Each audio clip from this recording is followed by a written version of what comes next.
中美台的三边关系目前看起来情势非常的严峻。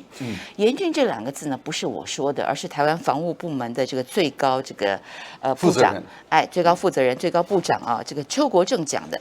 邱国正呢，在台湾的立法院报告的时候呢，就语重心长讲了一句，他说这是他呢从军40多年来最严峻的时刻。好，当然我们撇开这个邱国正的官衔事实上邱国正他就是台湾一个可以说是很早期留美的将领是我们可以讲成他是一个老将军的肺腑之言啦。对，他看到了一些严峻的一些情况，那么他有责任呢向台湾民众报告。当然，一个大的背景呢，我们也必须要了解，就是此刻呢，台湾立法院正在审这个2400亿的这个军购特别预算，所以在这个背景之下呢，另外我们看到有这个海面上有这个6国的这个军演等等之类的所以这个部分我们都会分开来谈。但是今天呢，我想先给大家看一看，就是邱国正他的这段肺腑之言。当然，我觉得这个邱国正虽然目前他是民进党主政之下被选中的这个防务部门的这个最高负责人，但他自己是无党籍的，是的。然后另外呢，他也获得蔡英文很高的一个信任，可以说是在这个蔡英文主政任内呢，他在这个蔡英文政府当中所有的这个军方的重要的这个职务他都做过了。有人用这样的形容说他拿下了军方大满贯所有的责任他都拿到，可见这个蔡英文对他来讲是非常非常的信任。那么在立法院他的表现呢，特别是我们看到跟台湾一位素质比较不佳的立委这个陈柏惟之间的询答，确实把台湾人给惹怒了之外，我觉得也让这个邱国正的这个声望呢再往上提升了一下。他可以说是维持住军人的尊严也维持住自己的尊严。询答的过程中呢，不卑不亢，表现确实非常好，也算是少数呢。我看到这个台湾民众算是比较能够接受的民进党的这个官员。好，那我们讲了一下这个邱国正的背景之后呢，我就先请教一下这个赖老师。邱国正这位台湾防务部门最高负责人，他也是一位这个老将军了从军40多年，语重心长的讲出，这是他从军40多年来最严峻的时刻，看得出他的忧心。当然，《经济学人》杂志早就告诉大家，台湾是地表最危险的区域，这个苏贞昌也讲过。但是，毕竟从邱国正的口中讲出来，感觉还是不太一样。这2天台湾民众真的这个热度非常非常高，我不骗你，大家是真的有点怕了。有担心，但是之前当《经济学人》杂志在对台湾提出很多警告的时候，台湾的民众似乎很淡定。对，就是确实好像不关我的事，好像是英国人的事情。英国的《经济学人》杂志在谈这个事，欧洲离我们很远对，好像跟我们台湾没关。可是英国的《经济学人》谈的是台湾的问题，对，但是台湾的民众却不感觉这是台湾的问题。可是这段时间，台湾的民众确实感觉到情况有异了。我觉得主要是解放军的架次，对，他的架次已经不再是这个1架2架，而是几十架一波降过来，而且早上也过来，晚上也过来，然后在这段时间内6个国家的这个军演，对特别是海上的这个军事训练，3.5个航母战斗群，3.5，因为日本是1半的航母战斗群，那英国派了1艘，美国派了2艘，所以是3.5的航母战斗群在南海以及在琉球群岛的西南方举行军事演训，这个对大陆来讲是一种挑衅的行为。那这种挑衅的行为，再加上日本的军国主义的遗毒，我们把它称之为右翼的日本的这些政客，安倍晋三等，跟他的弟弟啦这个岸信介等等这样一系列的，从他的日本的防卫大臣到副大臣。他们对于台湾的问题指手画脚，而且说台湾的问题就是日本的问题，台湾的安全就是日本的安全，这个岂有此理这样的一个整个动作，日本就挟着说6国的海上军演在他们这边来举行，所以日本人就依仗的这些外国的力量要插手台湾的情况。我们看到解放军就在大陆的国庆假期的期间。那就展示他的作战的意志，对，他的决心，对，还有他有人民的依靠，这样的一个态势过来的时候，其实不只是台湾的民众开始焦虑，其实美国也焦虑了，连日本更加的焦虑了。我们看到日本最近刚上来的这个岸田文雄刚上来，有关于台湾的问题的时候，他不再讲话了，他不像过去的右翼的。那个动作讲那么多，因为他知道事态严重了。那对于台湾的民众来讲，已经感受到说，大陆有能力哦。对，因为这个时候台湾的民众真的已经认识到，大陆确实是有能力、有意志、有决心，还有人民做依靠。对，那他为什么不处理？其实背后的一个最大的因素是很大程度的自治。对，您刚刚讲到说说大陆有能力哈，这个部分也获得了邱国正的背书嘛。是的，他在立法院就明白的告诉大家，对于这个全面犯台，大陆是有能力的。是的。但是接下来他可能要计算什么时候是成本比较低的时刻。那么邱国正呢就具体给了一个时间，他说是2025年啊。是。他认为这个是大陆犯台成本比较低的时刻。那么当然他刚刚讲说是他这个从军40多年来最严峻，多严峻呢？他说呢，急迫性就在眼前。对，他还举了个例子，他说这像什么呢？中美两大国，他说像是这个左邻右舍在吵架，但是砖头飞镖往我们头上飞过去啊，所以大家就知道那个感觉。我想今天第一段我们先来谈谈邱国正这个角色。当然了，台海能不能和平，他不是一个关键人物啊。但是对于台湾的防务来讲，他是最高的负责人，他必须要负起全责。所以我们看到呢，最近很多新闻显示，几乎他是不回家的，他都是在办公室里面。那么他也是蔡英文非常非常倚重，今年68岁啊，他是驻外武官出身。那么我刚刚讲过，这个蔡英文对他是高度的信任，在蔡英文任内，几乎是军方哪里有职缺，大概第一个时间想到的就是他。是，给大家讲一个小故事，比较有趣的啊，是在这个当初这个蔡英文想要找他当这个退辅会的主委，对啊，那当然这个职务当时呢还等于是还算是退伍之后的，是的，辅导退伍军人啊，还没有那么核心。在2018年的时候，那蔡英文呢当时就希望这个他的办公室约邱国正的太太一起来见面，但他太太就说不行啊，我女儿女婿要出去玩啊，这个小外孙没人带，就最后呢夫妻两人就抱着小外孙一起见父啊，然后据说呢这个蔡英文这个逗小外孙也逗得很开心啊，他也问这个邱国正的太太啊，愿不愿意把这个邱国正交出来等等啊，从这段大家就可以看得到，这个他跟这个邱国正是非常非常的信任，才会有这种和乐融融、很轻松的一面。要不然蔡英文事实上是一个蛮严肃的一个人。但邱国正这个人的风格呢，他过去在军中有个绰号叫邱班长啊，对，大家就知道他巨细靡遗啊，什么事都要管。后来又说呢，他叫三皮将军啊，他管什么？管头皮，还有管草皮。那他自己还蛮有幽默感的，他说我不是三皮将军，我不是二皮将军，我三皮将军多一皮，因为皮鞋他也要管。好，所以他什么都要管啊。那我觉得还有一个比较有意思的，就是在96年台海危机的时候，因为邱国正的职务问题嘛，所以他的儿子那时候在念初中，就老是回家问爸爸，到底会不会打啊？那邱国正就跟他儿子讲了一句话，那这句话呢讲完之后，他儿子马上哭起来，一个国中的男孩马上哭起来。他跟儿子说呢，如果开打的话，只有2种结局：第一个，你在家等爸爸光荣归来；第二个，你到战场上去寻找爸爸的尸体。他讲完之后呢，他儿子眼泪就掉下来，可能是受到这个老爸的这个影响啊。后来据说他儿子呢是瞒着邱国正考入了这个军情局情报员的工作，后来被派驻到这个土耳其。但是当时呢，军情局有一番大家知道内斗内行哦，内斗的过程当中呢，把这个讯息透露出去，所以呢被这个大陆给掌握。据说当时大陆呢一度想要这个追捕邱国正的儿子啊，所以当时你想想看，如果台湾将军的儿子落入大陆的这个手上的话，这个可能会造成两岸的紧张。所以据说呢，台湾当时呢动用最高的这个权力把他的儿子给救了出来。但这也使得我们台湾呢，在这个土耳其的情报战是全面撤战。好，有了这段历程当中呢，大家可以理解到这个邱国正军人本色，他再加上这个三皮将军啊、邱班长的个性使然他可以说到现在为止，我可以看得出他的这个焦虑、他的这个忧心溢于言表。但是我们一开始讲了一个大背景，就是说立法院目前正在审2400亿的特别预算。是的，这是我们的人民纳税钱嘛，所以还是要来仔细看一看啊。里面总共是8项10个武器啊，8项10个武器。但是台湾人民心中一直有个疑问，想问一下赖老师，我们老是自己做武器啊，跟美国买武器啊等等。那请教一下，万一那一天真的到来，真的开打的话，我们需要撑多久？您的预估呢？撑多久都没有意义，因为第一个美国不会进来，这一点我们很笃定，所以我为什么会常常在很多的节目公开的说，我说即使美国说我不支持你台独，但是我也不反对你台独，我也很笃定的说，台湾的台独也不敢宣布他要台独，是因为他会害怕，说一旦这个美国说我不支持哦，但是我也不反对哦，那你自己做决定，你要不要台独？那责任就在你嘛。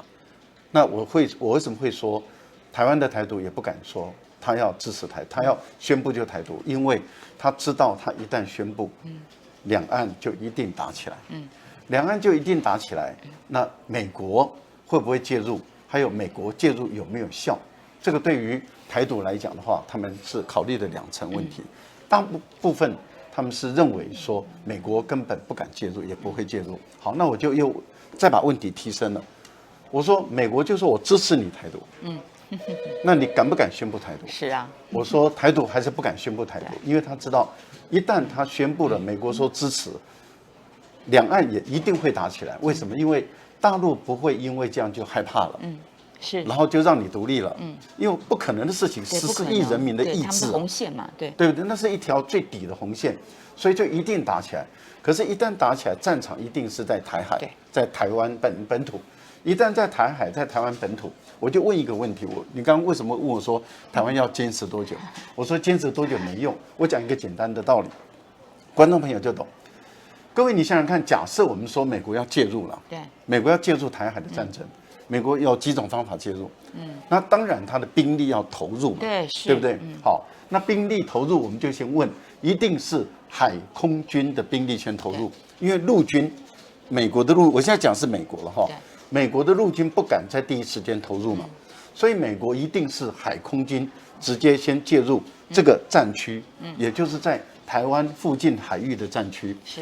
可是美国他们自己本身很清楚的知道，不管他用多少航母战斗群，目前美国有11个航母战斗群，对，3艘在这个厂房维修，然后3艘在训练，然后其他的在执行勤务。他把能够执行勤务的，甚至训练都调过来了，过来要个好几天啊，全部都过来了，是不是？对不对？好，那但是问题就在过来的过程中，只要靠近2500公里的时候，对，这些航母战斗群基本上能不能安全都已经受到威胁了，过不过得来？能不能过得来？对，一般来讲，美国的推算是根本过不来，因为在2500开始遭受到第一波的打击，对，然后到了1500第2波的打击，然后再往内靠的时候，空中跟地面的海上的打击在打，所以到时候美国残留的航母几乎是0，所以美国的大型的战舰全部都没有的时候，它没有运兵的能力了。第二个就是讲到空战，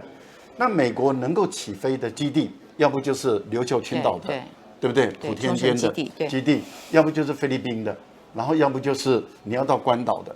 可是你要从关岛要跑到台湾来作战，这段时间内，你的战斗机根本飞不过来。那你的战斗机飞不过来，你要空中加油机，空中加油机几乎都会被打掉。对。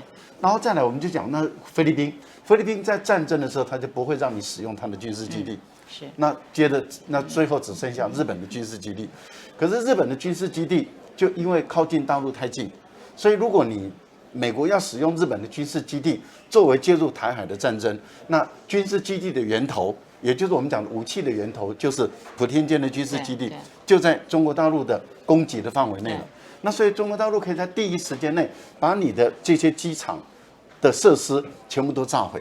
炸毁的情形下，那你没有空军来进入台海的作战，你海军也进不来。那我请问一下，你的地面部队如何投进台湾？好吧，那么就算是赖老师讲的这些困难，美国都克服，终于克服了哈。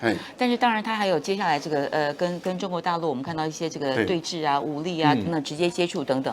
所以昨天我访问一个专家，那个专家说呢，他的预估哈，台湾要等到美国真正有效的救援，大概至少自己要撑个1周到2周啦。但问题是，以现在的战争模式，另外一位专家就说呢，现在的战争模式大概3到5小时就打完了。3到5小时也有点跨越式了。但这个哈，就让大家反思到哈，那我们为什么要花这么多钱去买武器呢？没有，台湾的财政状况又不是太好。心安的，买心安的，买保险。一方面求心安，2方面买保险，3方面可以污钱。